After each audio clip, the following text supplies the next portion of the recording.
হুছেইন ডাঙৰীয়া পৰাজিত হৈছে চামুগুৰি 25 বছৰ সমষ্টিটো কংগ্ৰেছৰ হাতত আছে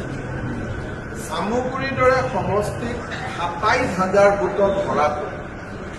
কংগ্ৰেছ দলৰ ইতিহাসৰ আটাইতকৈ ডাঙৰ কলংকিত ২৭,০০০ ভোট চামুগুৰিৰ দৰে সমষ্টিত ধৰাটো এইটো ভাৰতীয় জনতা পাৰ্টিৰ বিজয় যিমান তাতকৈ কংগ্ৰেছৰ পৰাজয় বেছি যে এটা ডাঙৰ কলংকিত কিন্তু দুখৰ মাজতো ৰকিবুল হুছেইন ডাঙৰীয়াই এটা ভাল কথা ক'লে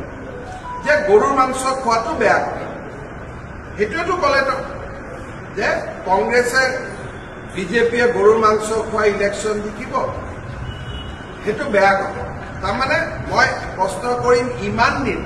চামুগুৰিত কংগ্ৰেছে গৰুৰ মাংস খুৱাই জিকাই আছিল তেওঁতো চামুগুৰি সমষ্টিটো ভালকৈ জানে তাৰমানে চামুগুৰি ইলেকশ্যন গৰুৰ মাংস খুৱাই জিকিব পাৰে মই ৰকিবুল হুছেইন ডাঙৰীয়াক কওঁ যে গৰুৰ মাংসটো বেন কৰিব লাগে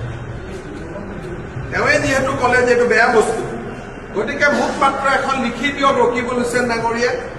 না বিজেপিয়ে গৰুৰ মাংসৰ কথা ক'ব লাগে নে কংগ্ৰেছে গৰুৰ মাংস ক'ব লাগে অসমতে গৰুৰ মাংসটো একেদিনাই মই বন্ধ কৰি দিম কোনেও খাব নালাগে লেঠা মৰি গ'ল গতিকে ভূপেন বৰা ডাঙৰীয়াক মই এখন চিঠি লিখিম তেওঁক মই সুধিম যে আপুনি যদি সঁচাকৈয়ে গৰুৰ মাংসৰ বন্ধৰ পোষকতা কৰে ৰকিবুল হুছেইন ডাঙৰীয়াৰ লাইনত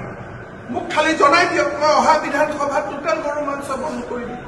না বিজেপিয়ে খুৱাব লাগে না এজিপিয়ে খুৱাব লাগে না চিপিএমে খুৱাব লাগে না হিন্দুৱে খাব লাগে না মুছলমানে খাব লাগে না খ্ৰীষ্টিয়ানে খাব লাগে লেঠাই বন্ধ কৰি দিয়ক না গতিকে মই ৰকিবুল হুছেইন ডাঙৰীয়াৰ মুখেদি ওলোৱাই ভাল পাইছো অন্ততঃ এটা পৰ্যায় আগবাঢ়িছে এটা দ্বিতীয় পৰ্যায়টো ভূপেন বৰাই ল'লে হ'ল